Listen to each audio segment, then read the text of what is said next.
Hey, it's Jordan. Delighted to be joined by Jonathan Howe. You are a public defender and a Libertarian candidate in New York's 14th district, which is Congresswoman Alexandria Ocasio-Cortez's district. And I wanted to speak with you. We'll get into kind of your background and your bio and some issues you're running on. But I'm no stranger to New York election shenanigans. I broke in 2016 the beginning stages of at the time, we thought 100,000. It was really 200,000 voters purged off the rolls during the primary. But now, after you have gathered over 1,000 signatures to get on the ballot as a libertarian, a judge has invalidated those signatures. Can you explain what's going on? Yeah, I mean, it's a very long story, and I'm going to try to give the shortest and simplest version of it. Essentially, the big parties, any party that is officially recognized by the state of New York, they had 6 weeks to gather signatures to get on the ballot. That period ended on April 18th. On April 19th, all third parties, all independent candidates had 6 weeks to get enough signatures to get on the ballot. In the middle of that period, all the election districts were thrown out as unconstitutional. There were a number of appeals. There was a stay on it. It worked its way up the courts, but eventually it was determined, yep, they're unconstitutional. These new districts are no longer valid. And again, this is in the middle of the time, our short 6-week period to gather all our signatures. So we continued to gather. There was no guidance on what to do. We kept going. At that point, I probably had about 500. Now I have about 1,000. And then 2 days ago, the court came out and they said, okay, here's how we're going to do it. Third-party candidates, independent candidates, you have to start over when the new maps are drawn. So the new maps will be out on the 20th, and so you have to start over on the 21st. Any signature that you have dated before March or May 21st is now invalid. And so that means these 1,000 people, these 1,000 voters who chose to take the time to sign my petitions, they're now completely disenfranchised when it comes to who they want to see on the ballot. And it's very interesting that you bring up the 2016 incident. One of the very last people to sign before I got the phone call saying that all this had happened was a woman who said, I'm very sure of where I'm registered to vote, because I went through all this in 2016. I was thrown off the rolls. I tried to vote and I couldn't. And so I'm re-registered, and I always check my registration and here's where I am to vote. And she signed my petition. And then, not even 20, 30 minutes later, I got the call saying, oop, all of those are invalidated.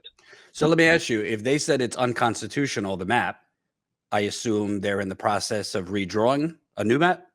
So it's an even longer story there. In New York, we passed a constitutional amendment, 2014, saying that we need a bipartisan independent redistricting committee. It should not be done by the Senate, which is always controlled by one party. We got that. It passed. And then we reaffirmed it in 2020. When the census was done and they went to redraw the districts this year, the independent committee, so they put out their maps and the Senate voted them down. And then they voted them down again, and then they just drew their own. And it was, the most clearly gerrymandered maps you could imagine. Senate Democrats, to be clear. Yeah, correct. Here in New York, it's pretty much controlled by Democrats. But I mean, the Republicans do it in their states too, which is what everyone on the street likes to tell me. But yeah, they redrew them. They were clearly gerrymandered. The Republicans, I think, only had 6 safe seats here, and they brought it down to 2. It was very, very extreme. They were drawn all over the place, connecting randomly. So they were clearly gerrymandered, but no one expected them to be thrown out. So there was a lawsuit saying, look, this amendment to the Constitution, so they cannot be drawn to favor or disfavor a certain party. So it worked its way through the courts, and the courts actually did the right thing, and they threw out the maps as unconstitutional, because under the New York Constitution, they clearly are.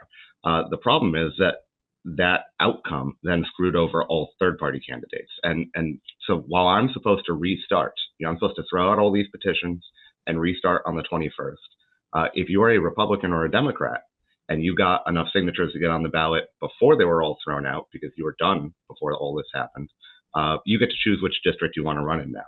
And if you didn't get enough, so let's say you came short, or you got enough thrown out that you just didn't quite make it on the ballot, well, you get to try again. So all the main party candidates who didn't get enough signatures previously now get to try again during our period. So but also, unless I'm misunderstanding something, how is a third-party candidate like yourself supposed to, I mean, you shouldn't have to, but let's say you wanted to now try to get the necessary signatures. How are you supposed to do that if you don't even know what the district is? Well, they're going to tell us on the 20th, and then we start the next day. That's the idea. And so I have to, completely redraw all my plans. I have to figure out what my district is, where I'm going to petition, where I'm going to put volunteers. But think about it, I'm a public defender, as you mentioned. I have a lot of court cases. I have 85 clients.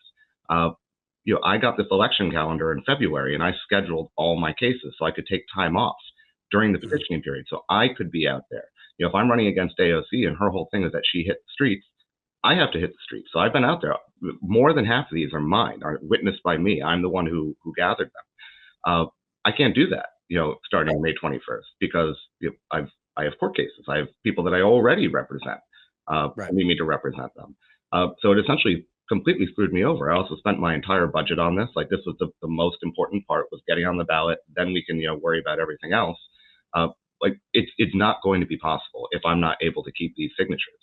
I can get the remaining ones, but I'm not going to be able to re-get these and then do it all over again. And an even worse part, and I know it sounds like I'm just making it up now because it's so lopsided, but for 4 years, Governor Cuomo, former Governor Cuomo, thankfully, tried to push through an amendment so that if you're a Republican or Democrat, big party, you need to get 1,100 signatures. And if you're a third party independent candidate, you need 3,500 signatures.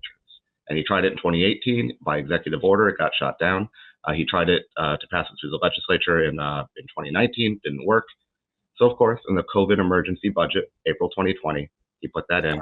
Had to pass. And not only did we triple the number of signatures that I need to get, they also cut the time in half. So instead of having 12 weeks, we get 6 weeks. They also pushed it earlier in the year. So it's going to be colder and wetter. Just everything they could do to help screw us over. Let me ask you, if, let's say, they redraw the district and you're still in AOC's district, but it's just, some different parts are added, maybe some parts are taken out. If a certain amount of the signatures you got are in that new district, would those still count, or who knows? That's what we're launching a lawsuit to ask for now. But under the current ruling, what the judge has put out, no. If a very straight reading of the law, and they will read the signature law very, very strictly, because they love throwing out petitions. But if it is dated before the first day to get petitions, it does not count. And every single one of these 1,000 signatures is dated.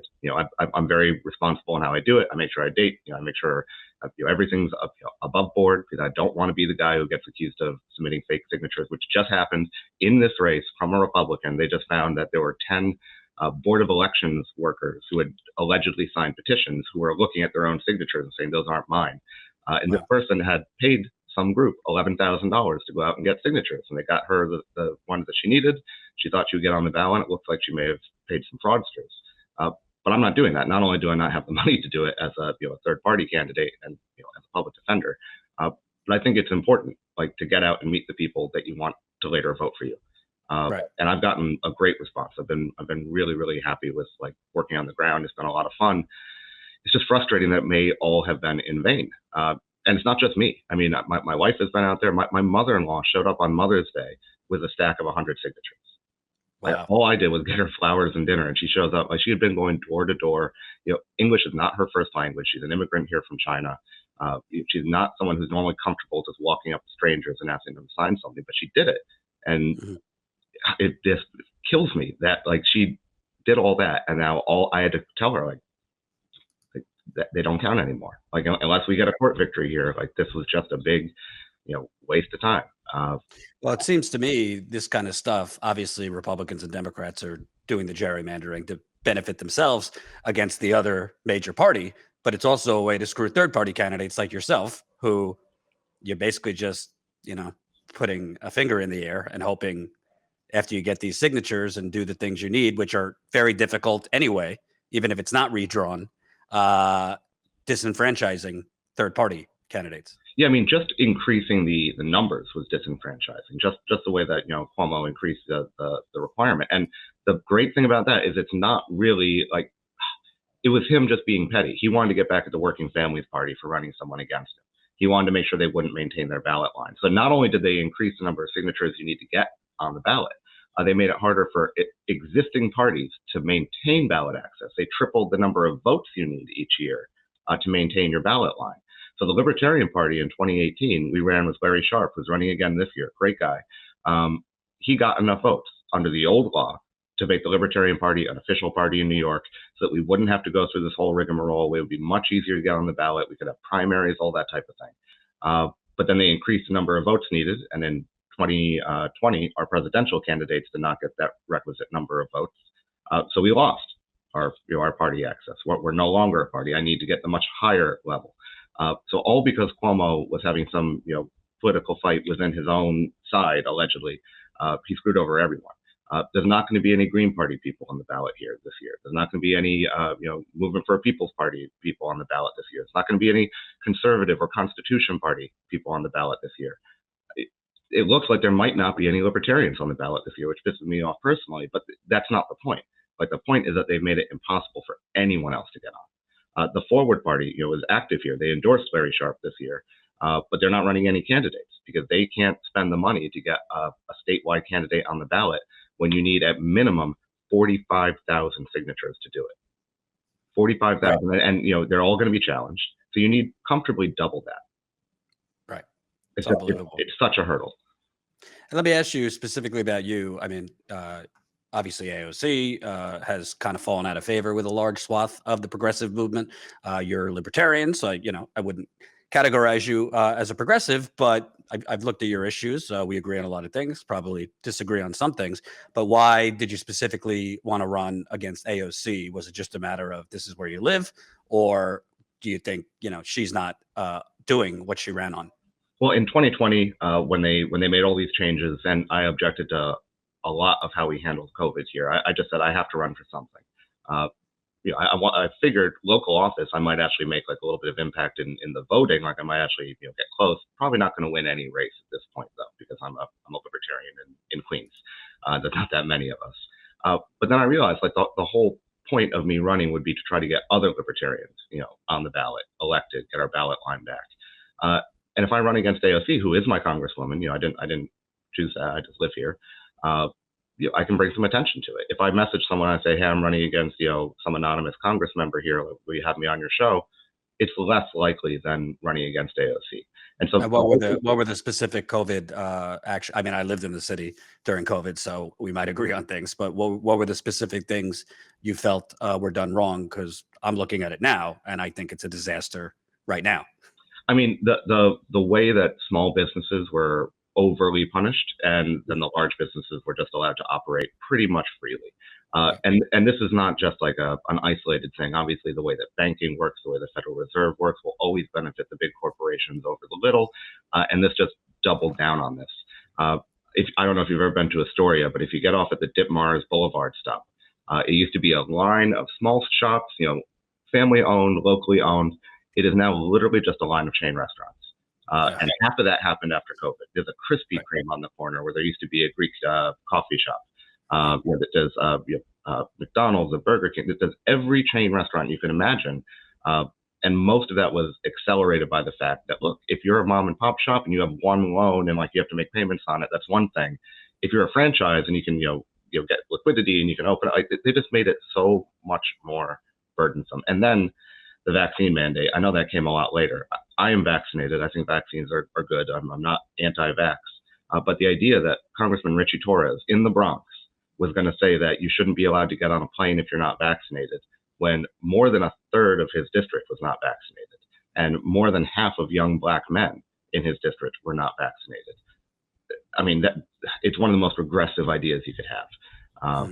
So there was a lot I didn't like. I could go on for the whole episode about that. Well, it goes broader. It goes broader than just that district. I mean, I assume if you were in Congress, the PPP small business loan program was basically a piggy bank for corporations. I mean, there were a lot of small businesses that got that money, but I mean, you don't have to look far. I mean, the guy from Shark Tank, he somehow got a PPP loan. Yeah, I mean, the way they always do is by throwing us crumbs, by throwing regular people crumbs. And I got, the $1,400 check, right?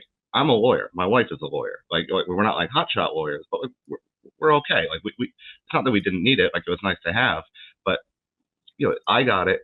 My clients probably appreciated it a lot more than me, right? But the people who really got the big money were the people who got the $4 trillion that didn't go to the people, right? There was the $2 trillion in spending that went to small businesses, to people in the checks, and then the $4 trillion both in spending and in additional lending facilities for all the big companies. And they've taken advantage of it. Why wouldn't they? I mean, we voted, or our representatives voted, for the largest upward transfer of wealth in anyone's generation, outside of a war, like outside of when someone took over an entire continent. And we did it because we got $1,400 out of it. and they knew that we would go along with it if we got money. I just thought it was disgusting. And then, the way that Cuomo snuck in his little provisions into the COVID emergency bill, into everything that he, all his pet projects he got by sneaking them into the COVID emergency. And it was just disgraceful. Mhm. Meanwhile, I'm still working remotely, right? So my clients, who have had their children removed by the government, usually in the middle of the night, I work in Bronx County Family Court representing parents. We still work remotely. So if you're trying to convince the judge, look, I'm not crazy. I'm not a violent, person who beats my children. Or look at me in the eyes like I need to testify. No, you're on a video screen. The judge doesn't even have to look at you. You're not in the same room. The entire thing has been dehumanizing in more ways than most people know. And Right. Most people do know that it has been because they went through it. Right. And also, New York City has, a lot more resources than a lot of other smaller cities around the country, that they could have done more to make things safe, but still, kept things relatively open. Let me ask you specifically kind of your top issues, because you definitely have some good things on the environment and things like that. What are some kind of top issues, if you actually got a fair shake to run, that you would be pushing? Yeah, my kind of broad statement is peace, justice, and a clean planet, but through individual liberty and from the ground up, right? I do not think that having top-down regulation, when we know that corporations buy and sell our elected leaders and have a revolving door into all our regulatory agencies, I don't think that's the approach that's going to work right now. And we're not going to make any of these big changes until we have term limits, because it makes it's a very attractive option to purchase Nancy Pelosi, to have her in your pocket, because she might be in office for 30 or 40 years. Oh, great, she is. Oh, what a great investment. We need to have term limits so that it is harder and less incentivized to buy off our politicians. So until we have any of those, I don't think we're going to get any of the nice things that we all want.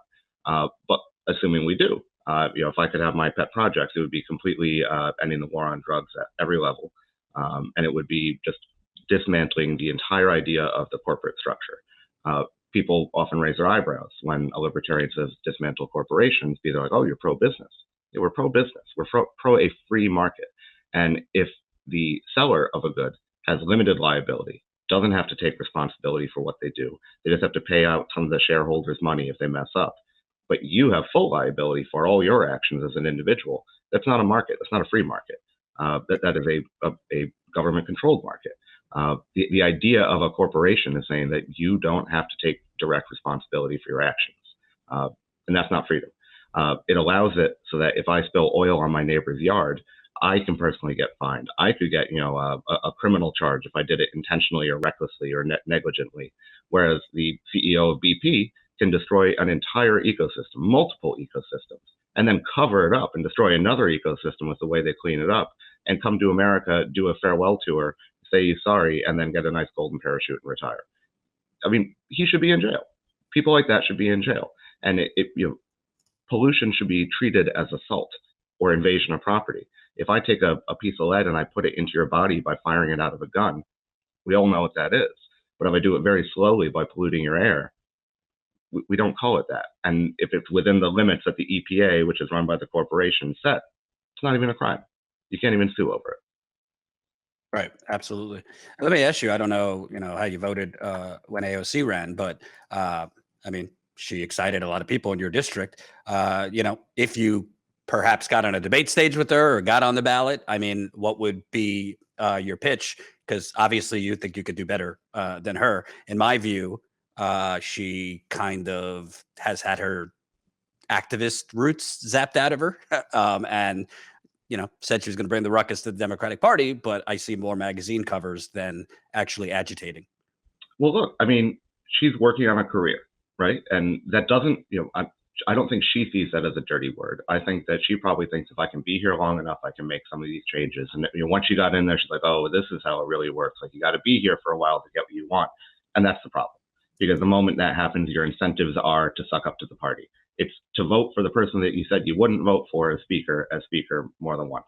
I consider Nancy Pelosi to be a war criminal.